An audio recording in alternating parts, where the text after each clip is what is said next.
de l'histoire, on ne s'érige pas en donnant des leçons à ceux-là qui essaient de faire quelque chose. C'est juste ces rappels. Ces rappels, c'est pour les appeler à l'humilité.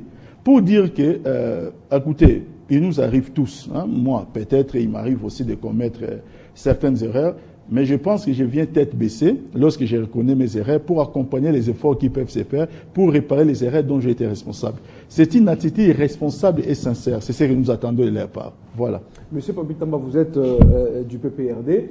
Plusieurs tentatives d'interruption face à cette collaboration entre le gouvernement et la MONUSCO. Mais pourquoi avoir attendu que ce soit à la veille des élections, parce qu'on parle déjà des élections en 2016, pour que aujourd'hui le gouvernement prenne la haute responsabilité des FARDC? Moi, je crois que ça serait une mauvaise foi de voir les choses de cette manière parce que le gouvernement était résolument engagé avec la MONUSCO pour mener ces opérations. Il n'y aurait pas eu de problème posé d'abord, du calendrier global, après plus tard des deux généraux de nos FARDC, il n'y aurait pas cette sorte de rupture, ça n'existerait pas. Il ne faudrait pas qu'aujourd'hui, que si la rupture, bon, je n'appellerai pas peut-être sa rupture, hein, mais si nous essayons de voir ces petits problèmes que nous devons résoudre, qu'on puisse les mettre, non, qu'on puisse les mettre que maintenant c'est les comptes de la mauvaise foi du gouvernement qui aurait des agendas cachés. Non. Le gouvernement est dans la bonne foi et dans la bonne marche. La bonne marche, c'est-à-dire dans le sens que nous voulons tout simplement rétablir la paix et le chef de l'État avait tracé 3 différents axes pour résoudre tous ces différents problèmes. Il y a l'axe politique, les efforts sont entrepris, il y a l'axe militaire et il y a l'axe diplomatique. Et dans les volets diplomatiques, c'est là que nous pourrons maintenant mettre sur le compte du pouvoir les résultats, par exemple, de la brigade d'intervention. Mais lorsque nous trouvons qu'il y a une certaine défaillance, non pas par rapport aux vœux exprimés par le gouvernement, mais par rapport au chantage, aux gens qui veulent s'ériger en maître chanteur, nous disons qu'en 2015, la RDC, je pense que c'est un État qui vieillit et qui grandit. Nous ne vieillissons pas seulement sans grandir. Voilà. Votre réaction? Mais écoutez, je suis un peu perplexe, hein, parce qu'apparemment, on veut nous faire des cours d'histoire. On en fait même des calculs de jours. Il faut déjà noter que nous avons fait 30 ans dans ce pays, bien qu'affamé, mais dans la paix. Là, nous venons de faire plus ou moins, de 97 à aujourd'hui, nous prenons, si on doit calculer, donc c'est presque 15 ans sans la paix et toujours affamé. Ça veut dire que le MLC, on dit que le MLC est une partie du problème. Je veux rappeler que le MLC ne faisait pas partie de l'AFDL et que tous les problèmes que nous avons aujourd'hui viennent au fait de la mauvaise négociation des accords à la venue de Mosé Laurent Désiré Kabila avec ses partenaires. D'où il fallait le combattre.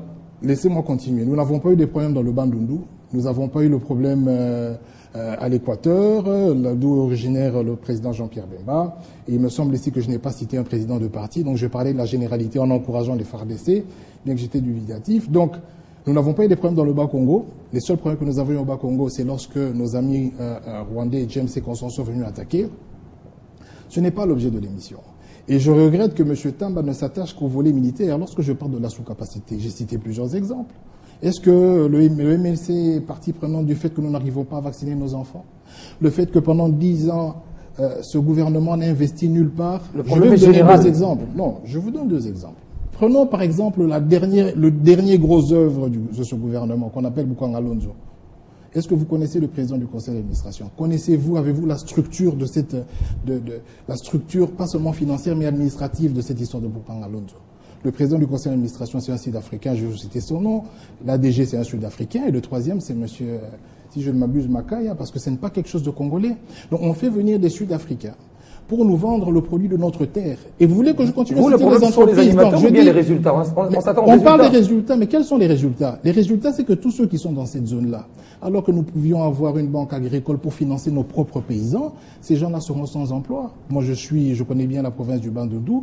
Donc, cette affaire-là, c'est une affaire d'abord sud-africaine et le Congolais, le gouvernement congolais en a profité pour encore faire le grand tohu-bohu que nous connaissons l'habitude. Mais ça, ce n'est pas le sujet. Je donne ces exemples-là pour dire que quand nous parlons de sous-capacité, c'est parce que nous sommes dans un pays où il n'y a pas de compagnie de télécommunications, donc tout ce qui existe, c'est étranger. Nous sommes dans un pays où l'État n'a même pas refinancé la poste. Vous savez, la poste, ça vous permet de téléphoner sur toute l'étendue du territoire entre vous, des lignes fixes. Le gouvernement, alors que Maya Maya a été construit, l'aéroport a été construit bien après que nous ayons commencé à cotiser $50, cette Maya Maya est terminée, nous continuons à cotiser $50 et nous n'avons pas d'aéroport. Ce que nous sommes en train de dire, c'est ceci. nous ne faisons pas des cours d'histoire. Lorsque nous pouvons appuyer quelque chose, nous appuyons. Vous m'aviez entendu dire que nous sommes fiers de savoir que les FARDC peuvent finir cette mission. Ça veut dire que s'ils la finissent et que nous avons l'accalmie sur l'ensemble du territoire, nous allons applaudir. Mais ils ne nous ont pas donné la possibilité d'applaudir. Et donc, ce n'est pas parce que, après Sun City, nous nous sommes mués en parti républicain, que dans notre passé assez récent, nous avions participé à une rébellion que je peux encore justifier dans une autre mission, qu'on va nous dire, on doit être humble. De quelle humilité parlez-vous? Vous croyez que les personnes qui sont à l'Est, qui meurent, ont besoin d'entendre ce genre de discours? Ces besoins-là ont besoin de l'accalmie et nous nous encourageons. Merci. Alors, Monsieur Papitamba, je voudrais vous poser une autre question, puisque vous permettez une réaction à chaud. Rapidement. Une réaction à chaud. Allez-y. Je crois que M. Jean-Jacques, permettez-moi de revenir encore pour vous demander l'humilité. Pour la simple et bonne raison, c'est que 30 ans ou 32 ans affamés et dans la paix, mais je vis une rébellion fortement saluée par les peuples congolais. Une révolution qui est arrivée avec l'AFDEL. Vous l'avez acclamé vous aussi, hein? Pour des gens... Oui. Non, j'ai dit, j'ai vu une révolution fortement acclamée par les peuples congolais. Pour un peuple qui a vécu dans la paix et qui n'était pas affamé, il avait mal compris. Ça me paraît assez drôle. Non, je suis sûr que M. Jean-Jacques aussi, il avait fait. Laissez-moi parler, M. Jean-Jacques. Attendez, laissez-moi parler. Je ne vous ai pas interrompu, M. Jean-Jacques. Je ne vous interromps pas. Je ne fais que répondre par rapport à vos propos. Allez-y rapidement. J'ai dit tout simplement que je vis un peuple accueillir une révolution et le peuple s'est rangé derrière certaines personnes pour chasser certains de vos amis, puisque vous avez gardé encore alliance avec certains de ces amis. C'était une partie aussi de vos amis. Alors, aujourd'hui que vous veniez nous dire que maintenant le problème c'est ce que le peuple a salué et que vous refusez de reconnaître que les efforts que tout le monde peut voir, des efforts que tout le monde peut voir dans notre pays, ne serait-ce que par la transformation en profondeur de ce que nous avons dans notre pays, pour maintenant vous limiter dans certains cas que vous aimeriez maintenant prendre comme une sorte de boule de cristal, c'est-à-dire je vais faire une magie dans un monde où la magie n'est pas possible. Je vais vous dire une chose, c'est que les peuples congolais connaissent ces politiciens, connaissent son histoire. Ils savent qui est qui. Les peuples congolais savent dans ces pays qu'il y a la gestion de votre président à une société qu'on appelle Sibé-Zahir. Les peuples congolais se rappellera de ça. Les peuples congolais peuvent se rappeler de la défaillance. Les peuples congolais peuvent se rappeler que pendant 3 ans, nous avons co-géré les pays, mais vous avez eu la responsabilité de l'économie. Et qu'aujourd'hui, vous parlez des choses que vous n'avez pas été en mesure de faire, qui se font aujourd'hui. Les peuples congolais, ne vous en faites pas, ces peuples-là n'est plus naïfs, ils se rappellent de tout cela. C'est pourquoi je ne suis pas surpris d'enregistrer des départs dans votre parti en cascade. On ne sait même plus quelle est la fibre de la MDMLC. On ne sait plus on ne sait même plus la déterminer. Et ça, je peux le comprendre. Vous êtes de la génération qui arrive peut-être, où vous ne savez pas que les éléphants avaient déjà compris des choses, ils sont partis. Maintenant, je vous souhaite bonne chance pour construire là où les éléphants ont échoué. Je peux réagir? Écoutez, je comprends que M. Tamba a une grosse faiblesse parce que nous parlons des choses d'État et il ramène à la gestion privée de M. Jean-Pierre Bemba qui avait Sibé-Zahir. Non, mais parce que s'il n'a pas pu gérer une petite structure, il faut faire très attention. Il ne pourra pas le faire avec un grand État. On va continuer avec les exemples. Le contribuable paye pour que nous ayons l'hôpital du Cinquantenaire. Pouvez-vous m'expliquer pourquoi il est sous gestion d'Indiens? Au fait, ce que je veux dire, c'est quoi? Nous ne sommes pas des donneurs de leçons. Nous sommes l'opposition. Et l'opposition doit évaluer le travail de la majorité. Et ce travail, nous l'évaluons du jour au jour. Aujourd'hui, vous me dites que le pays, il y a des choses qui sont visibles. Vous savez, on ne serait pas ici si on doit discuter des choses comme Transco, l'hôpital. Non, on serait ici pour discuter de la pension. On serait ici pour discuter du salaire des fonctionnaires. On serait ici pour discuter le taux de chômage structurel des jeunes pour savoir, par exemple, combien d'emplois vous avez créés l'année passée. Vous ne verrez jamais des débats comme ça. Et la faute à qui?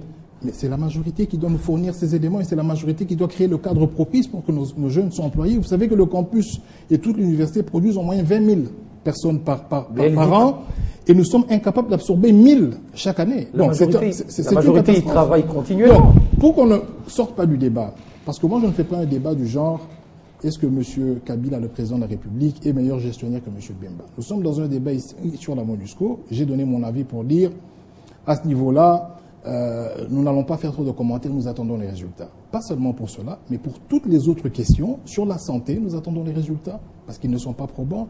Sur l'économie, sur la SNEL et la régie des eaux. Vous savez que la situation que nous avions laissée après les 30 ans de Mobutu et les 15 ans que nous venons de passer, elle n'a pas changé. Nous sommes toujours à 1% de taux Vous savez, d'électrification. mais c'est Jean-Jacques. Ne m'interrompons pas, parce que vous avez essayé d'aller... Vous déviez la discussion. On va faire simple. Restons dans ce débat. Le débat qui consiste à dire, est-ce que nous sommes aujourd'hui capables d'éradiquer le mouvement FDLR? Moi, j'ose le croire, mais j'ai des craintes parce que je n'en suis pas sûr. Et je crois que c'est ça la question. Maintenant, si M. Tamba aimerait bien une émission dans laquelle on va faire l'exégèse du parcours de nos formations politiques, je suis tout à fait disposé. On peut le faire pendant 1 heure. Et pour son information, j'ai 9 ans MLC. Il ne va vraiment pas m'apprendre ce qu'il y a dans mon parti.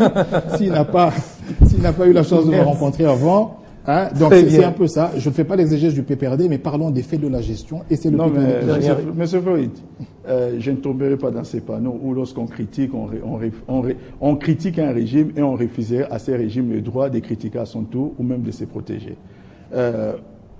La question était sur la FDLR. Vous avez pris une direction. Permettez qu'on vous réponde par rapport à ces directions-là. Maintenant, je suis très à l'aise devant vous. C'est que tous les éléphants qui étaient avec vous sont avec nous, pour la plupart. Ils ont eu des langages plus durs que ceux que vous avez aujourd'hui. Plus durs. C'est pourquoi je dis je vous souhaite bonne chance. Parce que je peux vous citer des noms. Des gens qui, peut-être assis sur votre chaise, avaient un langage plus sévère. Qu'est-ce qui ferait qu'aujourd'hui, pas un, pas deux, mais plusieurs, aujourd'hui sont avec nous, ceux qui sont seulement compris. Alors maintenant pour vous, je vous souhaite maintenant que vous êtes, ça fait 9 ans que vous êtes au MLC, je veux maintenant vous souhaiter, maintenant que vous êtes dans la responsabilité au sein du MLC, comme c'était le cas des autres éléphants, il n'y a pas encore longtemps, il y a encore certains, 3, pas des moindres qui nous ont encore rejoints. Donc moi je crois que je vais vous donner seulement un peu de temps. Ça va l'allure d'un débat, c'est le temps de comprendre. Je sais que dans peu de temps, vous comprendrez. Et c'est mon souhait. Je vous le concède parce que vous le pensez comme ça, mais notez une chose qui est très importante. Il ne suffit pas de poser la question de savoir pourquoi ils sont partis. Parce qu'au fait, dans ce pays, il n'y a pas qu'un combat MLC-PPRD. Est-ce que l'opposition est assumée? Vous savez, il y a une loi qui permet le financement des partis d'opposition et qui ferait en sorte qu'il n'y ait pas ce genre de transfuge. Vous savez, dans la plupart des cas, les raisons socio-économiques font que les gens quittent d'un parti à un autre. Et on verra bien, après M. Kabila, c'est-à-dire après 2016, si vous allez maintenir votre stature actuelle. Donc je pense que ça, ce n'est pas un débat de savoir qui est parti et quand est-ce qu'il est parti. Restons dans ce qui est le plus essentiel et restons dans le thème de l'émission. Alors, merci. Je crois que nous n'avons pas pu évoquer l'autre thématique. Nous allons organiser également une deuxième émission dans laquelle nous allons évoquer l'autre thématique en rapport avec le calendrier électoral. Merci Monsieur Jean-Jacques, vous êtes cadre du MLC. Merci d'avoir répondu à... Je suis porte-parole, merci pour votre invitation. Voilà. Merci également à Papi Tamba, vous êtes membre du parti présidentiel. L'humble serveur Papi Tamba et tous mes encouragements et... bon parcours à mon frère Jean-Jacques, les temps qui comprennent comme les autres. Merci également à Dans des Dieux. Merci à vous qui nous avez suivis. Portez-vous bien, à très bientôt avec le même plaisir.